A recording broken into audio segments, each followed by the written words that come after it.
Hello and welcome to the Breathe Conversations. This series explores how people operate as responsibility, ambition, and pressure grow over time. These are not burnout stories and they're not about fixing anything. They're calm, honest conversations about awareness, capacity, and what helps performance last. Today, I'm joined by Rob. Thanks so much for being here. How are you? Yeah, I'm good, thanks. Good. Why don't we start with telling us a little bit about who you are and what you do? Right, I'm Rob Edmonds. I live in Kent, in southeast of England. I'm an electrician by trade, have been for 36 years. Um, I'm also a property investor, so I'm starting to get into rent-to-rent HMOs and try to build a portfolio along property investing. I've always been interested in property investing, so yeah, I thought I'd give it a go and see what comes of it. Amazing. And obviously, as an electrician myself, I know the kind of background of that and the constant changes. How do you cope with your day to day life and trying to balance that with building your property business at the same time? Um, a lot of time I do struggle.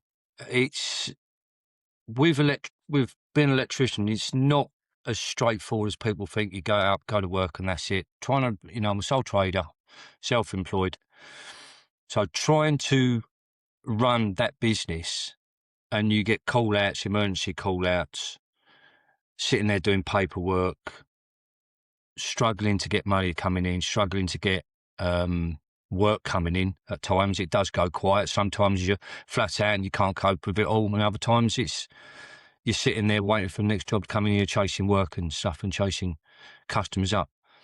So yeah, it is. It can be stressful. It can be really stressful, as I say, especially being self-employed. It's not like going into an office or going to a site where you're guaranteed to work and someone else is paying your wages no matter what.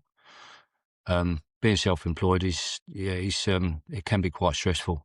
And then obviously, then finding the time to try and do your property business, trying to get your property business off the ground. So yeah, it can be quite stressful at times. And obviously, it's quite funny, isn't it? When you're on the tools and you're self employed, you are technically a business owner. You're still running everything, you're still doing all the invoices, working with clients, working with other tradesmen, working with the wholesalers. But a lot of people don't see it like that, do they, until you're kind of in it? No, no, everyone thinks you're earning an absolute fortune. You're running your own business, you're earning an absolute fortune, but they don't see, you get someone who's on the cards, PAYE for a company, they get all their insurances paid for, all their taxes paid for. They normally get a vehicle. If not, they're getting travel and everything else. Um, they don't see the insurances, public liability insurances, having all your test instruments calibrated, having to pay for retraining at the moment is pretty much every 2 years, having to buy new books, um, doing all your taxes, having an accountant, running a vehicle, paying for all your insurances on your vehicle, your MOTs, your taxes, your maintenance, everything else. Everyone thinks, yeah, you're earning an absolute fortune. But when you work it out, in some ways, money-wise, you're no better off than being PAYE. The only thing it does give you, it gives you extra freedom. If you feel like, right, next week I'm taking a day off, you don't have to worry about telling the boss I'm taking a day off and then moaning at you. You just take a day off and that's it. So it's easier that way, but it's a lot more stressful when it comes down to actually running the business side of things. And it can, yeah, it does get to you and it can get to you. It's definitely something that I think people overlook and have a bit of an oversight on. Now, you've been with Breathe together, you've been part of Breathe for quite a while now, and take us back to when you started on Breathe, what your perception of burnout was, what your perception of balance was, and where you were back then. Uh, it's about a year ago, or just under a year ago, I started with Breathe. Um, my perception of burnout, I really didn't know, to be perfectly honest. I thought burnout was like, you was ill, that was it. Um, you couldn't function. Um, but burnout to me now is a lot more in depth, knowing all the chemicals in your body, your sleep, your habits, your exercise, your nutrition and stuff like that, you don't realise how much of an impact that makes on burnout, and actually recognising the signs of burnout. It's something over the last 10 months or so that I've been with Breathe that I've actually realised and I've actually implemented into my life. And it has made me realise that but burnout is manageable. And once you know what you're looking at and what causes your burnout, your tiredness, your weakness, you've got something there that you can put into place that can actually solve that problem pretty much. You can actually control it. So, Yeah. And it's funny, isn't it? We talk about it quite a lot in the fact that we do have stages where things are tougher than usual and everything goes out the window, and it's not something that you can escape permanently. And I don't generally believe in like perfect balance, but it's about slowing down after a big sprint and actually understanding that we need to take a step back sometimes and not just be full power all the time, because it doesn't do anything for your productivity. It doesn't do anything for your work, and it doesn't do anything for your mental health. well, no, if you don't understand what's going on with your body, you're just going to carry on. And before you know it, you are really ill. You can make yourself very, very ill, and very quickly without recognizing the signs. And if you don't know how to control that and what is causing that, I had it years ago. I went through burnout, didn't know what it was, didn't realize it was burnout. And I just could not function for weeks. And and then the stress hits you even more because you've got no money coming in, especially if you're a business owner. You've got no money coming in. The stress hits you even more. The burnout gets even worse.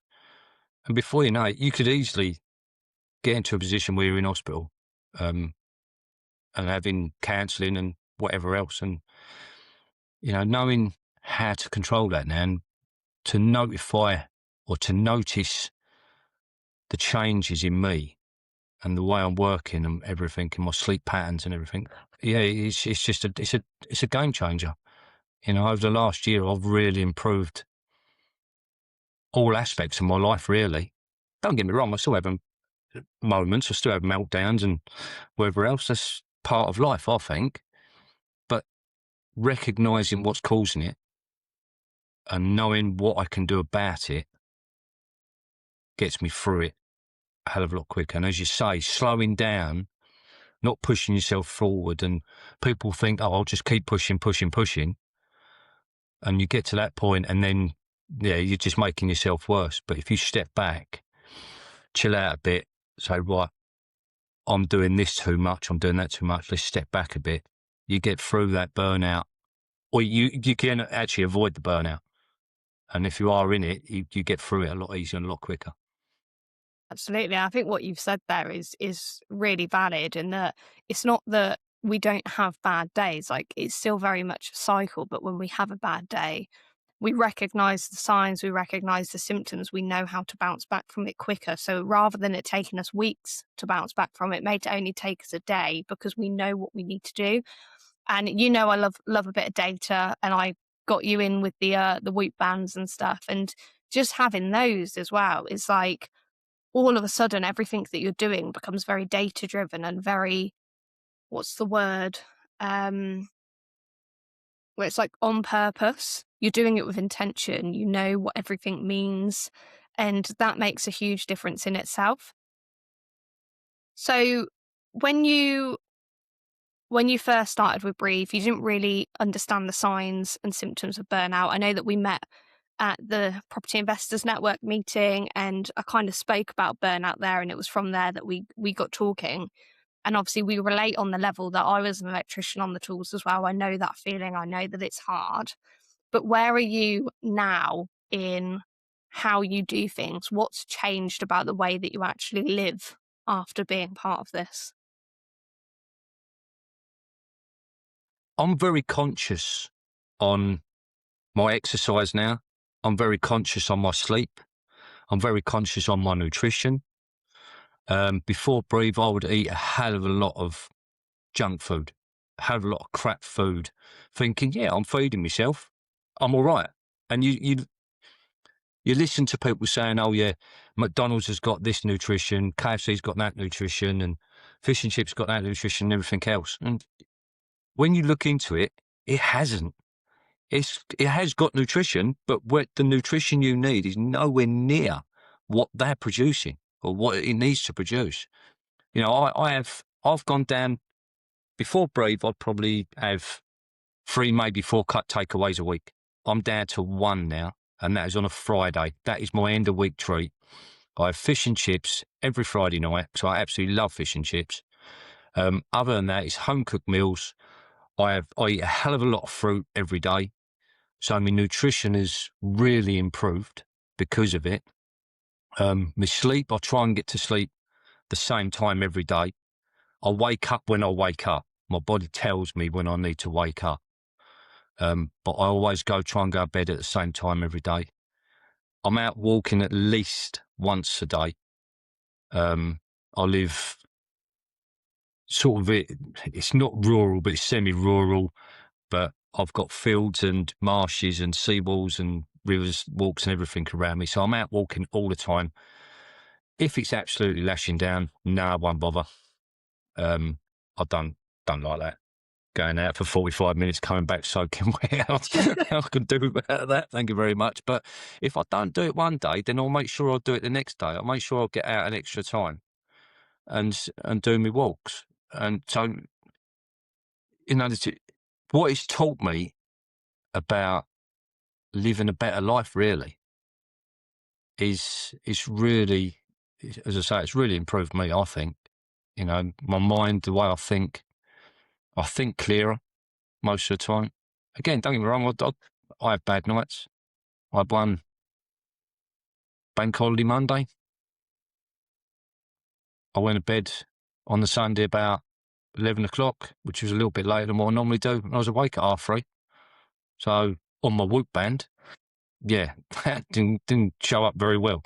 That showed up like red recovery and not enough sleep and stuff like that. But, you know, I made up for it. I got over it in the next few days. I caught up with it. And every day I'll get up and I'll do my Whoop just to check on my sleep, how much sleep I've had, my recovery, all my statistics and everything else. So, yeah, yeah, being part of Breathe has really improved me, I think. I think it's opened my eyes to what you need to look after, what you need to concentrate on to give yourself a better life, I think. Absolutely. And there's quite a few points that you've mentioned there, and I'm kind of going to dive into each one a little bit more individually. And the first one is nutrition. Now, going from like 3 to 4 takeaways down to 1, that has significant health benefits, but also it must impact you financially because, you know, takeaways aren't very cheap anymore. And it's how you fuel your body. Like I always put this as an analogy to, you wouldn't put crap fuel in a Rolls Royce. So why do you do it to yourself? Because Mm. you only have Yeah. one of you and you can't replace that. And you've taken that on board really well. And I know we worked on like micro habits to get you to that point, but just by doing those really small changes and like the overnight oats and prepping stuff in advance, it's made a huge difference. And I can imagine that makes quite a difference to your energy levels. Well, yeah, definitely, without a doubt. Yeah, you're putting a lot, as you say, you're putting a lot better nutrition into your body. You're eating healthy. You're concentrating on your protein intake, your carbs intake, so you're not overloading on one or the other. And yeah, just eating healthier is just, it does. You don't realise it at first, but when you think back, you know, so if I said, right, 6 months ago, what I was like 6 months ago or 10 months ago, I think, yeah, I've got a lot more energy now. And when you go on about finances as well. Yeah, when I was eating a lot of takeaways, I'd look at my bank balance and it was literally just draining away. And then I stopped all that and I'm looking at my bank balance and thinking, why is that so high? Why have I got so much money left? What hasn't come out? And I must admit, I did start panicking, thinking that things weren't coming out that should be coming out. And I'm thinking, am I driving around with no car insurance because it hasn't come out? But when I checked, everything was still coming out. It was just the amount of money I was wasting on takeaways. I used to eat a lot of chocolate. I, yeah, trust me, I won't go into how much chocolate I used to eat a week, but I eat hardly any chocolate now. I really do. My biggest bugbear at the moment is bottles of Coke, small bottles of Coke. I've got to get off that, so I've got to start. I've got to start drinking a bit more water. I do drink a lot of water when I'm indoors, but when I'm out, I'll drop into a shop and buy a bottle of Coke instead of water. I should drink water really, but it is what it is. Again, it's another micro habit that we can start working Yeah, on next. So, yeah, and there's always like moving parts, things change, things come in, and you've done an amazing job so far. And I think like what you said as well is that, yeah, you still have a treat and that's okay, because that's what we talk about a lot is like we don't go to the extreme. We're not trying to do these like fad diets. We're not trying to like lose 20 kg. We're literally just trying to live a better, healthier lifestyle and have more energy so yeah, that we can complete our work to a better level. We can run our businesses to a better level and ultimately just enjoy life a bit more. And like you said, you don't eat much chocolate anymore. And it won't be because you've banned yourself from chocolate. It's like a natural progression. The better you eat, the less you want that stuff. yeah, yeah. Definitely. And your taste buds change as well when you're eating healthy. Your taste buds change, and you'll eat something you think, I don't really like this anymore Yeah. because you are eating healthier. Your body's saying, yeah, I want chicken salad instead of McDonald's. Yeah, and then when And you do it's treat so yourself to a takeaway, it just suddenly doesn't taste that good anymore. no, it doesn't. It really doesn't. And as I say, my fish and chips. I really like my fish and chips. I always have done ever since I was a kid. So as I say, that's my one treat a week. Um, yeah, I just don't. I don't even like going out and eating anymore. I used to like going out to a restaurant now and again and having say, I just can't be bothered now. I'd just rather eat at home and do something healthy. I eat a hell of a lot of chicken. I'll go and buy a pack of chicken breasts and chuck them in the air fryer, and that's my chicken done for the next 3 days. You know what I mean? It's and as you say, batch cooking. What a game changer that is. Yeah, the start of every week, we cook a whole chicken and we just have it for like lunches, snacks, all of those Mm, things. yeah, And that's great. Like a whole chicken is like £5 and you get so much out of it. For two people, it will last you a week easily. For one person, that's probably your lunches and dinners for yeah, most of the week. So always recommend that to people. If you are going through a lot of chicken, then just grab a whole one. They don't take that long to cook in the oven either, like 45 minutes to an hour. Just get yourself a thermometer. Um, and it actually does it properly so you don't end up with dry chicken. That's my pet peeve is dry chicken. Um, so over the last 10 months, you've changed like a lot of things very slowly, very gradually. And actually looking back to where you were compared to where you are now, a lot has happened. But what has been the biggest change for you, whether it's mentally or physically?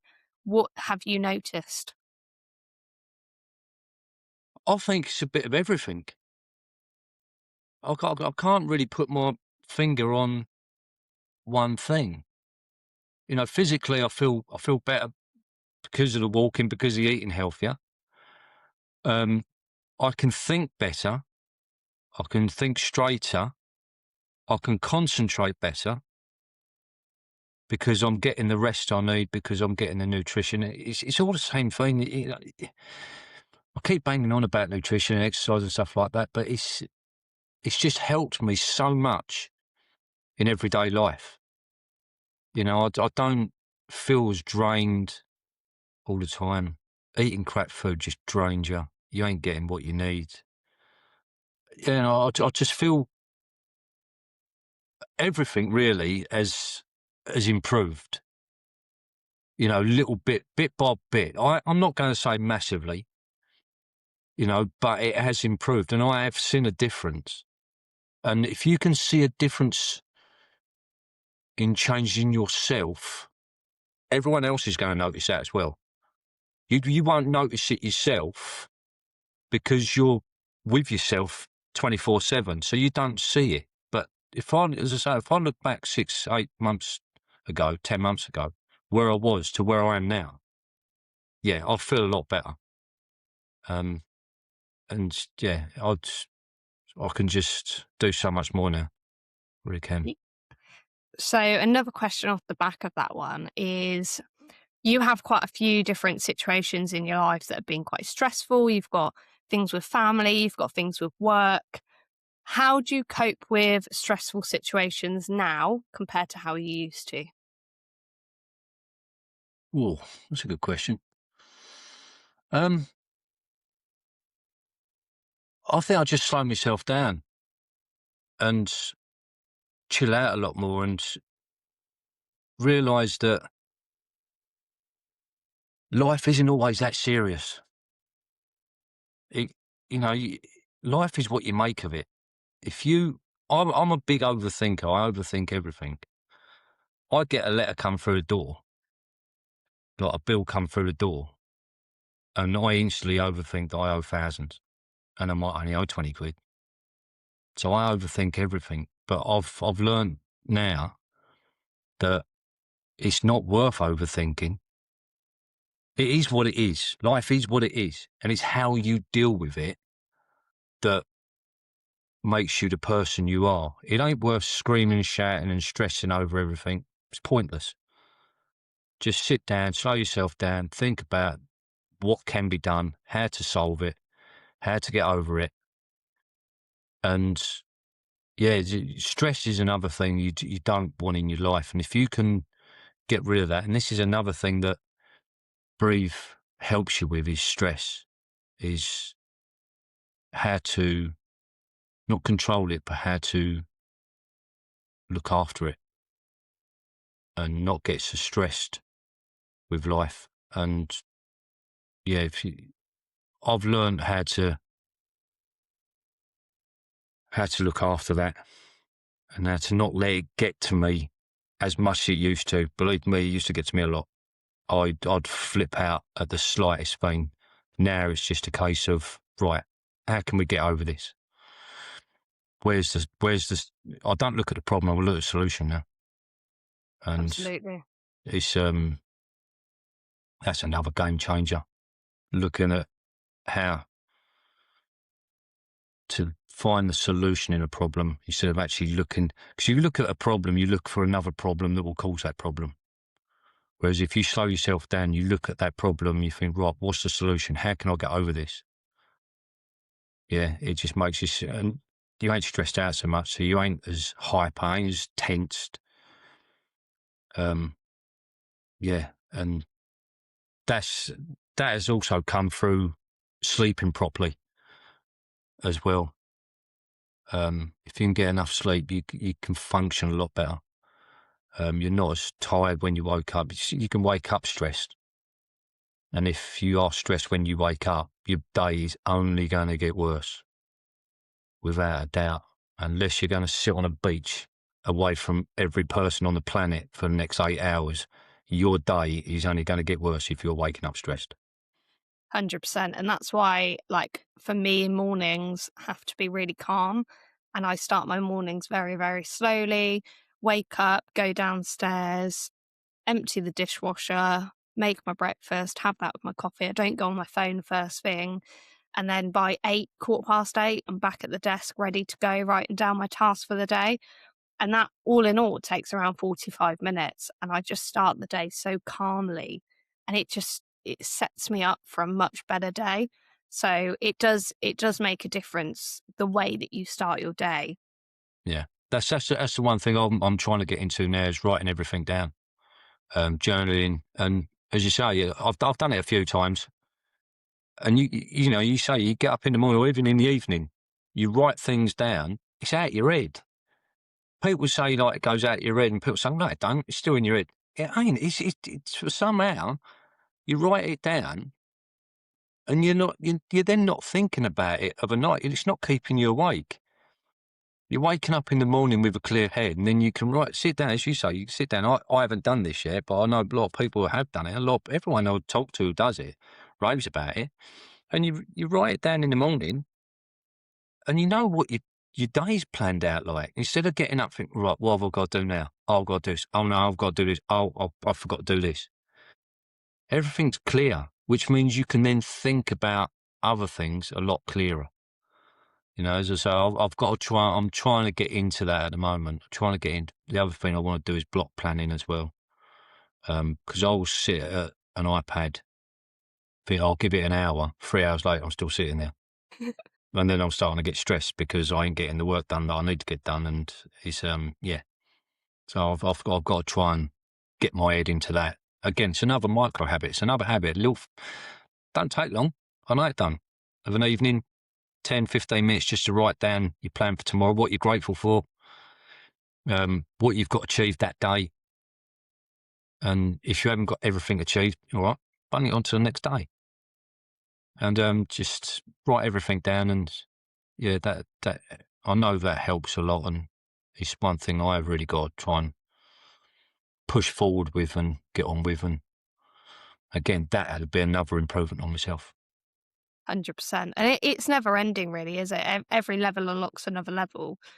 If someone was in your shoes right now, or even where you were 10 months ago, what would be your top 3 tips that you would leave them? Top 3 things to get started in, or top 3 things that they should be doing, or even something that they should stop? Stop stressing. Without a doubt, stop stressing. Ain't worth it. Stressing don't get you anywhere. Stress just makes you ill, gives you headaches, keeps you up at night. Yeah, so stop stressing.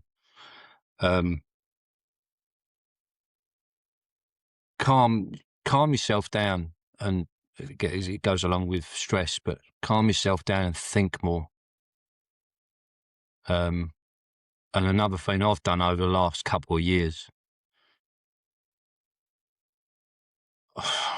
don't take any crap. Yeah.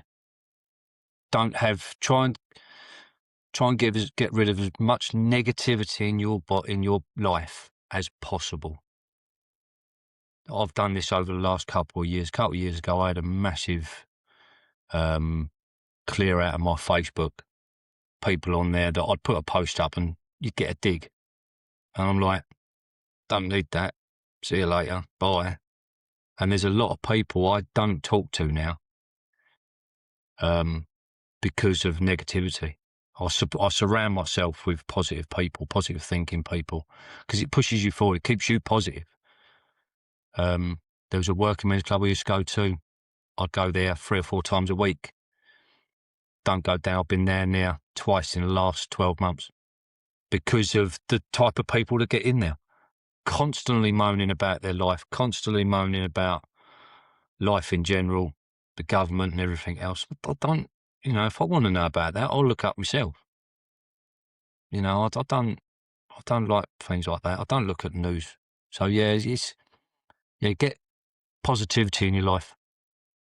Get rid of as much negativity as possible. If you want to get on with something, if you want to do something, you want to build a business, you got an idea, you got a plan for your life, go and do it. Yeah, I've learned that over the last year or so, couple of years. Go out and do it. Yeah, because you do not want to be lying in a box thinking, well, you won't be thinking because you'll be lying in a box dead, but you don't want to be later in life thinking, I wish I'd done that. Regret, I've got regrets. My biggest regret years ago was I never travelled enough. That was my one real, and it still is. It still is it's a massive, massive regret for me that I never travelled when I had the chance when I was younger. And I say that to a lot of kids, a lot of youngsters in their late teens, early 20s. Get the money together, travel the world. Because once you settle down and get married, have kids, mortgage, debts, you won't do it. It will never happen. But if you want to start a business, do it. What can go wrong? Exactly. It I don't mean, work out. It don't work out. Go back to doing what you're doing your day job. exactly. I was saying that to someone actually. I was like, your worst case scenario is actually just how you're living now. And that's not so bad, is it? Really. No, Um, exactly. Before we wrap up, have you got any final thoughts that you want to share? Um, no, just that I'm grateful for meeting you, Katie. We've known each other a couple of years now, and getting involved in Breathe, as I say, has been a game changer to me. I said this at one of the PIN meetings that we was on, that you done your presentation. I stood up and I said, like, absolutely fantastic what you do, and you are an inspiration. Yeah, for your age, that I know a lot of people around your age that they just want to go out, get drunk, do drugs, and cause trouble, and think they're clever doing it. But at your age, you are an inspiration for the younger generation, for the older generation as well. For me, I think you're great what you're doing, and I'm thankful for meeting you, um, and being part of the Breathe community. I think it's absolutely great what you do, and as I say, it's been a game changer for me. Where I'd be if I hadn't met you and hadn't been doing this Breathe, who knows? Probably still eating junk food 3 to 4 times a week. So not sleeping properly, stressed out, and whatever else. So yeah, as I say, it's I'm just really grateful, really. Thank you. That was really nice. Very nice way to end it. It's all right. Thank you very much for sharing your perspective so openly and actually being honest with what you've been through and how you've got there, and also sharing like life isn't perfect. It doesn't all come together at once. It is a slow progress. Conversations like this exist to normalize the experiences that many people are going through quietly as life and responsibility grow. If anything in this episode landed, I would love for you to do one of two things. Take the Success Hangover check in at breatheblueprint.com. It only takes a couple of minutes and it'll show you exactly where your performance is costing you, or grab a copy of my book, The Success Hangover, which is the Amazon UK #1 bestseller, wherever you buy your books. And if you found this useful, leave a review, share it with someone who needs to hear it. That is how we grow. If anyone wants to reach out to you, Rob, how can they do so? Well, they can get my details off of yourself, or they can email me at robedmonds@hotmail.co.uk. Just Amazing. email Well, me, or find me on social media. It's not a problem. Just type in my name will come up. And if anyone wants to ask me any questions about this, feel free. I ain't got a problem. amazing. Thank you so much. And I will see you all next week.